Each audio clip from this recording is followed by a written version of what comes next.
What's up, guys? This is Taking the Field with Stevie Mack, and on this episode, I'm joined by a friend of the show. Hasn't been on for a little while, but of course, we had to go and bring him back on for this year in the PLL to talk all things Premier Lacrosse League. Again, he's a friend of the show. He's also a state champion high school lacrosse coach as well, and a soon-to-be expecting father. He is my buddy, known as PLL Updates, Phil Rothermich. Phil, welcome back to the show, man. Yo, my man, Stevie, it's so good to be back. I feel like the Premier Lacrosse League season has not started until I get to talk to you. It's just thrilled to be on the show, man. Thank you so much for having me back.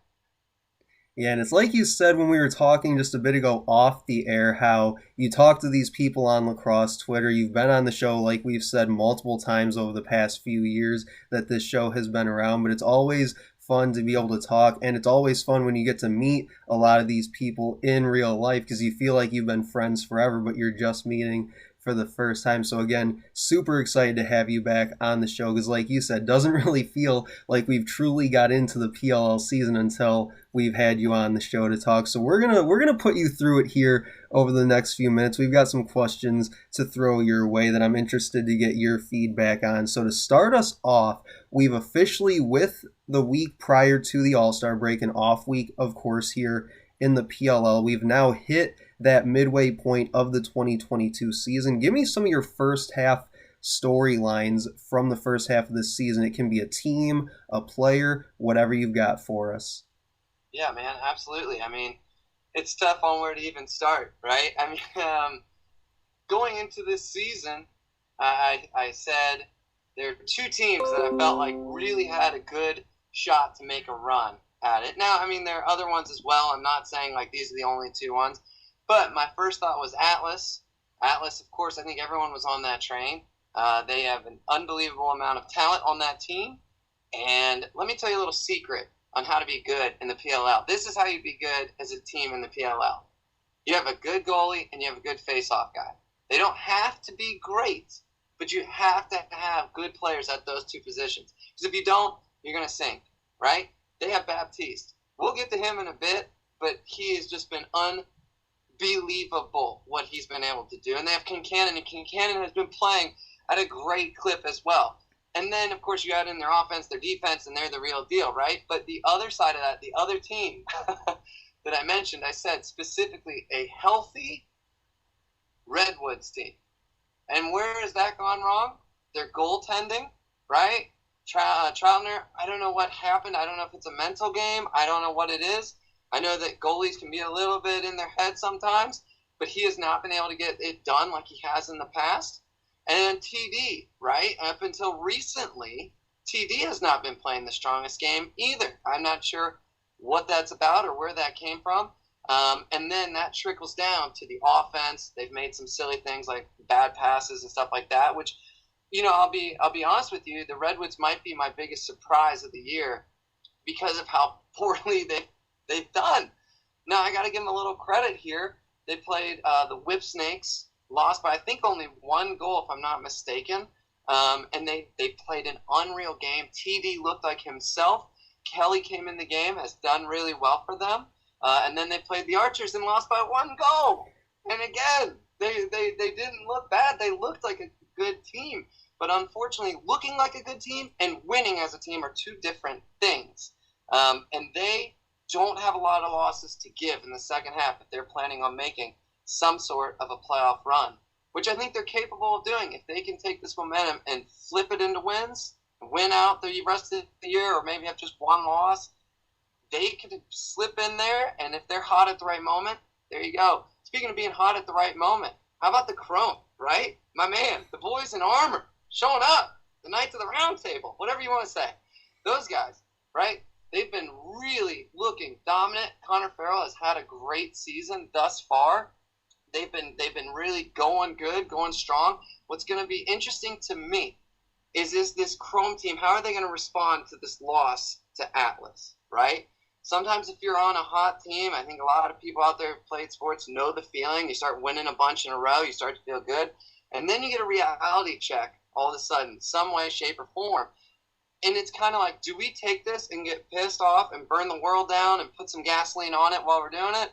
Or do we feel bad and go to the next one and say kind of like, well, we can do this, guys. Oh, shucks. Like, let's go. Which is, nothing. It'll be interesting to see how they can handle this loss and go forward. It happened at the right time for them because they get a couple breaks to kind of regather themselves. Can they do it? Whip snakes are an interesting topic because I think the whip snakes, in my opinion, are the New England Patriots when they had Tom Brady. They're the Alabama. They're the team that if you're going to win a championship, you're probably going to go through them, right? What's interesting about this year's team and last year's team is last year's team, I feel like Bernler did not have a good season. Bernler got pulled a number of games. Nardella did not look great last season. Did not look like himself last year. Maybe that's an unfair standard because he's been so good, but he did not look like himself last year. This year, on the other hand, it's almost the opposite, where those two guys, I feel like, are carrying the team at times. Every game, except for the Atlas win of theirs, every other game, they've won by 1 goal, except for, obviously, their loss to the Water Dogs. But their other wins were all by just 1 goal. I mean, I think that when they played the Redwoods even, Redwoods made some mistakes, but really Bernlohr was the one that kind of made those big saves when they had to be made and kind of saved that game because the Redwoods were getting shots. So the whip snakes you can never count out. I'm not saying that, wow, this year if those two guys struggle, that's it, right? They're unbelievable. They got the whole team. But do they look as dominant to me as they have in the past? No. Chaos, it was going to be interesting to see how they were going to do this year because last year they were the definition of a team that got hit hot at the right moment. They scraped into the playoffs just barely. They played giant killer and knocked teams off the pedestals, and then all of a sudden they were able to get it done when it counted most. And going into this year is kind of like, where is this team? Is this the team that was hot? Is this the team that's not? Now they were missing players for the NLL. I get that, but now they still don't look quite cohesive. We'll see, right? We'll see that last week's win versus the Cans was enormous because otherwise they're 0-5 and just taking a bath on the bottom. But now they're 1-4, along with the Cannons, along with the Redwoods. So there is a little bit of those three down there fighting to start moving up. I'm sorry if I'm just taking up the whole podcast right now, but I just going through each thing. But anyhow, I'd say if there's one other thing that I could jump on, it's the Archers. I think the Archers are unbelievable. Matt Moore has been as much as anyone could hope for. We all know I'm a Virginia guy, so I'm loving it. I can't get enough Matt Moore out there. The thing that Archers struggle with, and it's what I've said, here. If you look at their goaling, they are, I think, the number 4th ranked team in save percentage. So that's a decent goal. Like, that's doing solid. Gittleman's done a great job. Their face-off, they are dead last in the league in face-off. If you cannot get your team the ball, they cannot score. Like, simple, sounds silly, but that's what it is. You don't have the ball, you can't score. So they're relying on their defense, who's good, but relying on the defense to get the ball almost after every face-off and then clear the ball to the offense. That's a lot to ask. If they can somehow polish that up a little bit, that's a team that's as deadly as any team. The Archers are no joke. Their offense is stupid. Like, stupid good. Anyhow, sorry, I had to just kind of railroad over, but there's my thoughts. No, yeah, that was awesome. You touched on just about every team and gave us a lot of really good stuff to work with there. And you can tell you've definitely been on this show a time or two. You had perfect segues and everything. Like, that was absolutely unreal. So just to get some of my thoughts before we move on to the next question, yeah, like I said, you talked about just about every team there in the PLL. Some of the things that I had were the Archers. You talk about 3-2 so far this year. I believe they were 5-4 a year ago. So always kind of hovering around that 500 mark. And you talked about they have probably one of the more electric offenses in the league currently, 1st in scoring offense, 2nd in scoring defense. They also have the highest score differential in the PLL, but for whatever reason, always just kind of hovering around 500. I'm not really sure what needs to happen. You talked about being last in faceoff percentage. Maybe that's the thing that's really kind of holding them back from being sort of that elite team that we know that they can be. Because, like I said, always just kind of hovering around 500. Then you also talked about the Redwoods being 1-4.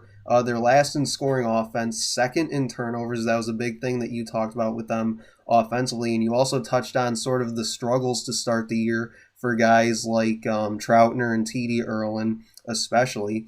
And then with the Cannons, they were another team that I had down here. They're fifth in scoring offense, last in scoring defense. And I think you could say Morocco's definitely been a bright spot for them in the cage this year. Obviously, having one of the best players in the world in Lyle Thompson hurt every other game doesn't help either.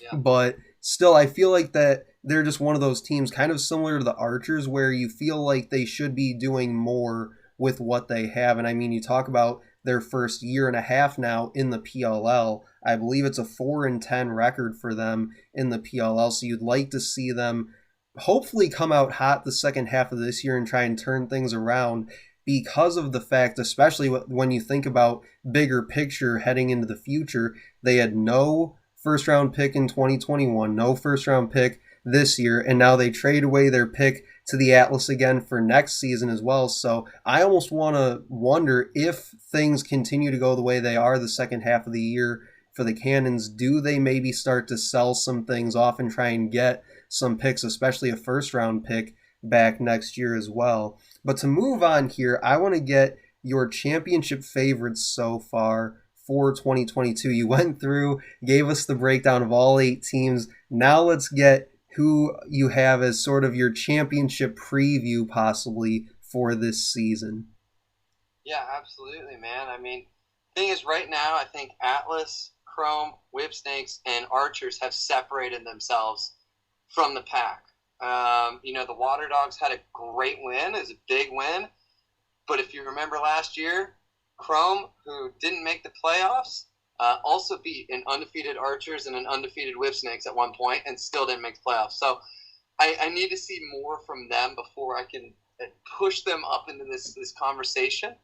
I do think if the Archers can just figure that face-off out, just somehow, I don't know if it's bring someone in, to me, that's their only real weakness. I think that they do so well otherwise, and they have some of the most dangerous players in the world, and they haven't even had a ment for like the majority of their games. Like, come on, right? But if I was going to say my favorites, I think you start to move up a little bit.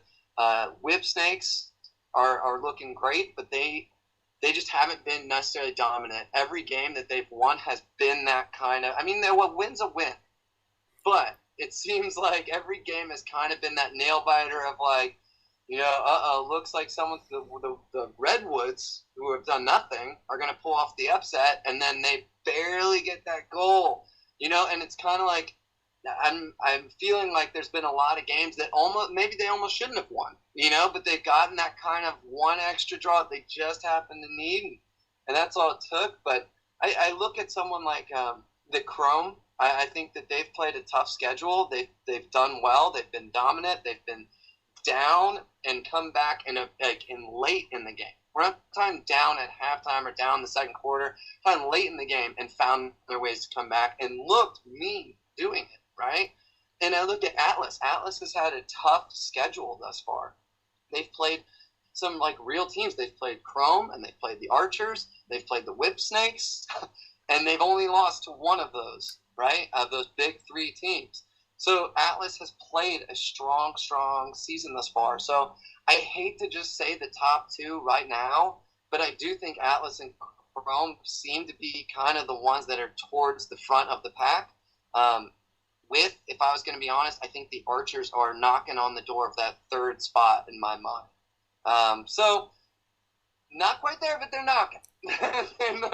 But anyhow, yeah, if I was going to say, and like I said, I hate to get too boring with it, but it is Atlas and Chrome, the boys in blue, the boys in shining armor, that look like the ones, to me, at this moment, that have separated themselves a little bit. Yeah, and I can definitely agree with that, and that's kind of what I had as well. As I said, the Whipsnakes, Atlas, and Chrome, really in no particular order. I don't necessarily always look at the standings to base off those kinds of things. Obviously, I do the power rankings here just about every week on the podcast after every regular season weekend in the PLL. So like I said, Whipsnakes, Atlas, Chrome, no particular order. You've kind of talked me into bringing the Archers into that conversation as well. Like you said, if they can just sort of figure out the face-off issues with that, then they could definitely move their way into that top three. As you said, a team like the Whipsnakes haven't particularly looked great compared to what we know they can be. But I also think it's interesting that you can never really count the Whipsnakes out because we haven't had a season or a time in the PLL where there hasn't been a championship game with the Whipsnakes not in it. So you can never really count them out until we actually get to that game, whether they're there or not. And like you said, chances are a team like the Archers or whoever it may be would have to go through a team like the Whipsnakes in order to do that come playoff time. So now we've talked about the first half of the year. You've broken it down for us with every team. We've talked about the teams that we think have sort of the best opportunity as it stands right now to make it to that championship game at the end of the season. Now I want to ask you for your MVP race through the first half of the year and who you have as part of that discussion. Yeah, well, I'll give you my top three and my dark horse. Okay, so I think that Lyle. It's like hard to say. What do you say about Lyle? I mean, the stuff he does is unreal. He's one of the best players in the world. He scores whenever he wants. He makes highlights look like child's play. I mean, the guy is unbelievable. He just does what he wants. He's like a high schooler playing a middle schooler. I mean, it's just crazy. There's only so much you could say about Lyle. We all get it. So, next I would go up with Teat. Teat, of course, was probably the favorite coming into this year with good reason. Last year, he missed several games and still, statistic-wise, caught up to the best guys in the league. I mean, when you give the other players the best players in the world a head start of whatever it was, 2 or 3 games, and still catch up to them, like, come on, man, come on. But I mean, he has played great this year. He's been done a great job of kind of orchestrating. He molds so well. I mean, Chris Gray came in. Who's another star, and just off the bat, those two just clicked. I mean, he's not a selfish player, and at the same time, he knows when to be selfish, right? So he's great, but you know what? The guy that I think right now has just been unbelievable is Trevor Baptiste. The guy is winning over 70% of his faceoffs right now. He's just been absolutely dominant. Last year, he started off the season slow, and everyone kind of wondered what the deal was. But he got better throughout the season, right? Well, this year, I feel like he came in ready to rock from the second he heard that first whistle, and he has not looked back. And the thing is, like, if you and I face off and you're winning 70%, I know it sounds silly, but if we faced off 10 times and you beat me 7 times in a row, or 7 times out of 10, that's crazy. We're all going to talk that you're way better than I, right? Now, imagine playing 5 games versus different face-off guys that are the best in the world and still beating 70+% face-off. That is silly. That is insane. Whatever. I don't know how to say it. He, to me, has been just dominant, right? Been dominant. The guy that I think is my dark horse, the guy I think doesn't get as much love as maybe he should, Will Manning. Will Manning has been so great with the Archers this year. I'd say Will Manning, the thing is, he is, in my opinion, one of, if not the best off-ball players there is, right? Last year, he finished with 0 unassisted, or excuse me, he finished with 0 unassisted, 0 unassisted goals on the year. So every goal he had was assisted. So he's not the guy that's going to draw you all the way out, do a split dodge on you, do a question mark dodge on you, and get the shot off some. No, he knows where to be on the field and still be effective. He knows when to set a pick and slip underneath, when to pop open. He knows where to be when the defender's going to slide that's going to leave him with an opportunity to score, right? He's so good. This year he is number 1 in points and tied for first in goals. Of course, he's tied with Jeff Teat, which goes back to my other guy. But the point is, when we talk about Will Manny, we all talk about how good he is, right? We all say, oh, yeah, Will Manny, he's great, man. What a good player. But for some reason, a lot of people, we don't include him in that upper echelon halo. So when we do go to Offensive Player of the Years, when we go to the MVPs, when we go to those things, it's almost like we kind of forget about him and go to these other names that we know, right?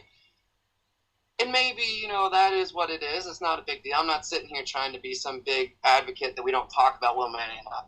But my point is, I think he needs to be considered a little more than he is. He's been so good and such a force for that Archers team.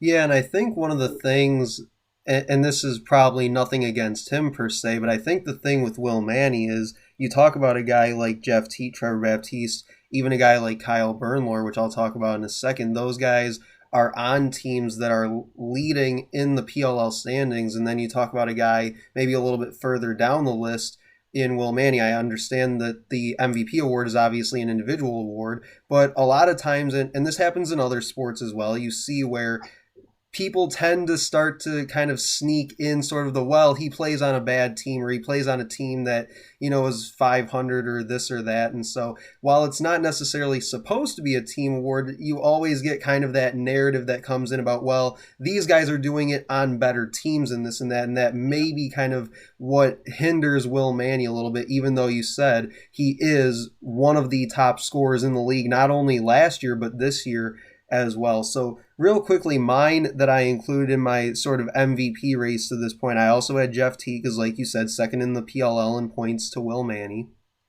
Trevor Baptiste obviously leads in face-off percentage and face-off wins, also has 7 points on the year, which coming from the face-off position is just unreal. Like the fact that he's on pace to go over 10 points this year is just absolutely ridiculous, especially given what he's doing at the stripe, no less. And then, like I said, Kyle Bernlohr is another one. I don't think he's getting talked about maybe enough. I could see him winning goalie of the year this year, maybe not MVP, but I definitely think he at least deserves to be in the discussion for MVP this year, because you talk about he's third in saves. He's got the highest save percentage among starters, and he's second fewest in scores against, only to Jack Kincannon. And you remember, he only played the first half of that first week against the Redwoods, so who knows how his numbers would look to this point in the year. But Kincannon, another guy that even though he's not necessarily in that MVP conversation, has also had a really solid first half of this season. So now moving along in this episode, also moving along in this 2022 PLL season, what are you looking forward to with this All-Star game coming up just about a week from now? Dude, oh my God. Well, both teams are stacked, of course. And one thing I love about the All-Star game, and maybe some other people think it's cheesy, but I think it's fun to see the goalies try to go full field, to see defense doing that stuff. This is the game where I want to see that stuff. I want to see guys have fun and do the things that they might not do in a competitive game. Perhaps they might not do an around-the-world shot, from 5 yards out or something like that during a competitive game. But why not do it in the All-Star game? That's where I want to see like the kind of risky, let's have fun sort of situation. So many other sports, they play it so serious that it kind of takes away from it a little. I remember one year watching the baseball All-Star game, and someone got it in the outfield, caught a ball in the outfield, and there was a base runner, and he started yelling to dare the base runner to go and see if he could throw it all the way to the next base to get him out. Like, that's kind of fun. That's what I want to see. And I think that that's what we saw last year, and I'm looking forward to seeing more of that. I think Baptiste's team is going to give me some things I cannot wait. Hossack and Eppel on the same team, like to the Bash Bros, the two enforcers. Talking about two guys you don't want to make upset. Come on. And then Dunn is on there too, which is no joke. And then the attack, Chris Gray, Teat, and Rambo, my friend Rambo. With those guys, I can't wait. That's going to just be a blast. So, all in all, I think the All-Star Game's great because you can kind of sit back and see these guys play backyard lacrosse.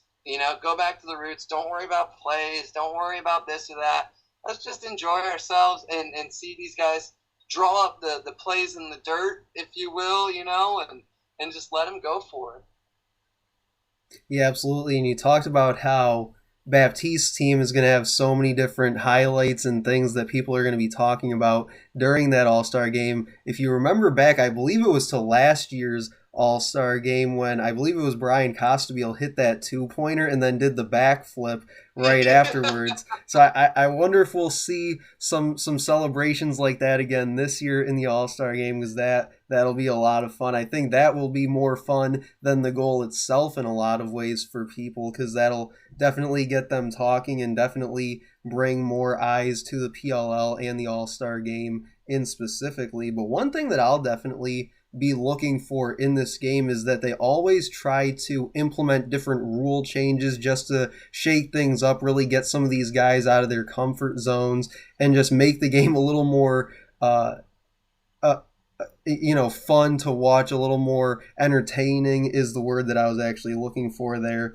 So I'll be definitely looking to see some of the rules that they implement in this year's game, and we're sort of privy to that information of the rules that they're looking at implementing. They'll take the top two that get voted on by the fans and implement those in the game. So I'm really interested to see how they implement some of those, whichever the two are that they use in that game. And then to finish this one off, Phil, give me your second half of the season thoughts. We talked about at the top of the show kind of how we got to this point in the year with a lot of these different teams. Give us some things, a couple things that you're going to be watching for here the second half of the year.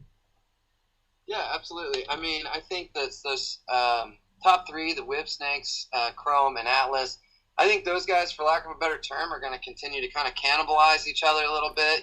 One will lose to one team who the other one beat, and then they will lose to the one other team who beat this team. And it's almost like we have rankings would be number 1A, number 1B, number 1C between those three, right?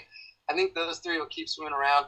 Archers, I don't know. I mean, they are struggling so much at the face-off that they're going to have to make some sort of a drastic switch.